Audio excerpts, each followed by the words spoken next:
नमस्कार दोस्तों। एक राजा होता है जिसको शिकार करने का बड़ा शौक था। वो शाम को अपने सेनापति को बुलाता है और बोलता है कि मुझे शिकार पर जाना है। सुबह मेरे लिए अच्छे घुड़सवार वाले सैनिकों के एक दल का गठन करो। और सुबह जैसे ही होती है, राजा के साथ एक अच्छे घुड़सवार दल का प्रबंध कर दिया जाता है। राजा शिकार के लिए पूरे साजो सामान के साथ जंगल की ओर चला जाता है और जंगल के अंदर शिकार की तलाश में वो चलते चलते अपने जो सैनिक थे उसके साथ उनसे बिछुड़ जाता है। वो राजा उन सैनिकों से बहुत आगे निकल जाता है और जब राजा पीछे मुड़ करके देखता है तो उसके पीछे उसका कोई सैनिक साथी उसको दिखाई नहीं पड़ता। तो राजा ने सोचा कि मैं थक भी गया हूँ, मैं थोड़ी देर विश्राम कर लेता हूँ, तब तक जो मेरे सैनिक है वो पीछे से मुझे ढूंढते ढूंढते आ जाएंगे। तब वो राजा अपने घोड़े से उतरता है और एक पेड़ के नीचे जाकर के लेटने की कोशिश करता है। और कहते हैं कि जैसे ही वो राजा उस पेड़ के नीचे लेटने लगता है तो पेड़ के ऊपर एक पक्षी बैठा हुआ था। वो जोर जोर से आवाज लगाता है कि मारो, काटो, पीटो, लूटो। और जब राजा इस आवाज को सुनता है तो उसको बड़ा अजीब लगता है। वो उठ जाता है, उठ बैठ करके पेड़ की तरफ देखता है, लेकिन जैसे ही वो दोबारा फिर से लेटने की कोशिश करता है तो ऊपर से फिर वो पक्षी जोर जोर से चिल्लाता है, मारो, काटो, पीटो, लूटो। राजा दो तीन बार प्रयास करता है कि उस पेड़ के नीचे वो विश्राम कर ले, लेकिन उस पक्षी का वो व्यवहार था, वो बार बार वही था कि मारो, काटो, पीटो, लूटो। तो राजा को लगता है कि ये जगह ठीक नहीं है। उसका मन इस बात की इजाज़त नहीं देता कि वो ज़्यादा देर तक वहां पर रुके। इसलिए राजा तुरंत उस स्थान को छोड़ देता है और अपना घोड़ा लेकर के जंगल में आगे की ओर बढ़ता है। और कुछ दूर चलने के पश्चात उसको एक घास फूस की बनी हुई झोपड़ी दिखाई पड़ती है। राजा जब उस झोपड़ी को देखता है तो उसको लगता है कि शायद यहाँ कोई रहता है। राजा को भूख भी लगी थी, शायद उसके खाने पीने की व्यवस्था भी वहां पर हो जाए। तो राजा इस उम्मीद के साथ उस झोपड़ी के पास जाता है।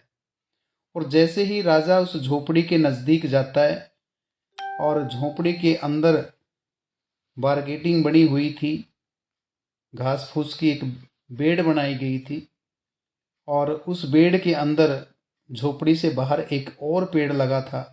और जैसे ही राजा उस पेड़ के नीचे आता है तो उस पेड़ के ऊपर भी एक पक्षी और बैठा था। और जैसे ही वो राजा को देखता है तो वो कहता है कि आइए श्रीमान जी, आपका स्वागत है, आप बैठिए, मैं आपकी क्या सेवा कर सकता हूँ। और जब राजा पेड़ की तरफ उस पक्षी की तरफ देखता है तो बड़ा अजब अचंभित हो जाता है कि मैं कुछ देर पहले एक पेड़ के नीचे लेटने की कोशिश की थी और उस पेड़ के नीचे जैसे ही मैं लेटा तो वो पक्षी जोर जोर से चिल्लाता है कि मारो, काटो, पीटो, लूटो। लेकिन ये दूसरा पक्षी है, इसी तरह के पेड़ के ऊपर रहता है, लेकिन इसने जैसे ही मैं आया, इसने बड़े सम्मान पूर्वक शब्दों के साथ मेरा स्वागत किया। और वो पक्षी एक बार फिर से बोलता है कि आइए श्रीमान जी, आपका स्वागत है, बैठो, मैं आपकी क्या सेवा कर सकता हूँ। और कहते हैं कि इतना सुन करके झोपड़ी के अंदर जो साधु बैठा था वो बाहर निकल करके आता है। उसको लगता है कि बाहर शायद कोई आया है, और वो राजा को देख करके बड़ा अचंभित होता है। और राजा भी दंडवत प्रणाम करता है उस साधु को। और वो साधु राजा से कहता है कि महाराज, आप इस प्रदेश के राजा हो, मैं एक छोटा सा साधु हूँ, मेरी कुटिया में आप आए हो, आप बैठिए और मैं आपकी क्या सेवा कर सकता हूँ। तब राजा दोनों हाथों को जोड़ करके कहते हैं कि महाराज, मैं आपसे क्या सेवा ले सकता हूँ। मैं तो बस एक प्रश्न का उत्तर आपसे चाहता हूँ, अगर आप मेरे उस प्रश्न का उत्तर दे दें तो वही मेरे लिए सेवा होगी। तो वो साधु बोलता है कि महाराज पूछो, आप किस प्रश्न का उत्तर चाहते हो। तब वो राजा कहता है कि मैं शिकार करने के लिए घर से निकला था और मेरे सैनिक मेरे से बिछुड़ गए और मैंने थोड़ा विश्राम करना चाहा कि मेरे सैनिक मुझे ढूंढते ढूंढते जब तक आए मैं एक पेड़ के नीचे विश्राम कर लूं। लेकिन जैसे ही मैं उस पेड़ के नीचे विश्राम करने लगता हूँ, उस पेड़ के ऊपर एक पक्षी बैठा था जो जोर जोर से चिल्लाता है कि मारो काटो पीटो लूटो। और उस पक्षी ने मुझे इतना बेचैन कर दिया कि मैं 2 मिनट भी उस पेड़ के नीचे नहीं रुक पाया। और उसके पश्चात मैं दोबारा जब आगे बढ़ा, मुझे आपकी झोंपड़ी दिखाई दी। और जैसे ही मैं आपकी झोंपड़ी के नज़दीक आया, आपकी झोंपड़ी के बाहर भी ये जो पेड़ खड़ा है इसके ऊपर भी एक पक्षी बैठा है। और जैसे ही मैं यहाँ पर आया तो उसने आते ही कहा मुझे, श्रीमान जी आइए, आपका स्वागत है, बैठिए, मैं आपकी क्या सेवा कर सकता हूँ।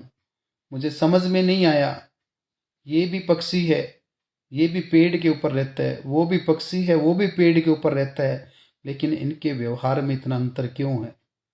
तो वो साधु मुस्कुराते हैं कि महाराज ऐसा ही है बस। लेकिन राजा कहते हैं कि महाराज मेरे प्रश्न का उत्तर आपकी मुस्कुराहट नहीं है, मुझे उत्तर चाहिए, मुझे बताइए कि ये अंतर ऐसा क्यों है। तो वो साधु कहता है कि दुर्भाग्य से दोनों पक्षी भाई हैं, एक ही माँ की कोख से दोनों पक्षियों ने जन्म लिया है।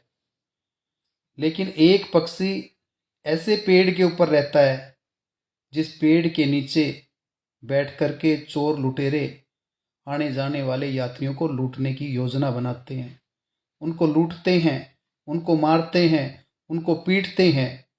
और उनके व्यवहार को देख करके वो पक्षी उन जैसा आचरण, उन जैसे संस्कार, उन जैसा संग लेकर के दोषी हो गया। और ये पक्षी जो मेरे पेड़ के ऊपर रहता है, मैं आने जाने वाले लोगों का स्वागत करता हूँ, जितना मेरे से बन पाता है मैं कोशिश करता हूँ कि उनकी मदद कर दूँ।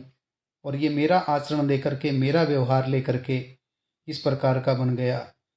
और दुर्भाग्य देखिए, दोनों पक्षी सगे भाई हैं, एक ही माँ की कोख से दोनों ने जन्म लिया है। तो कहने का भाव ये है कि इन्होंने अपने अपने संग के दोष के कारण अपने संस्कार बना लिए।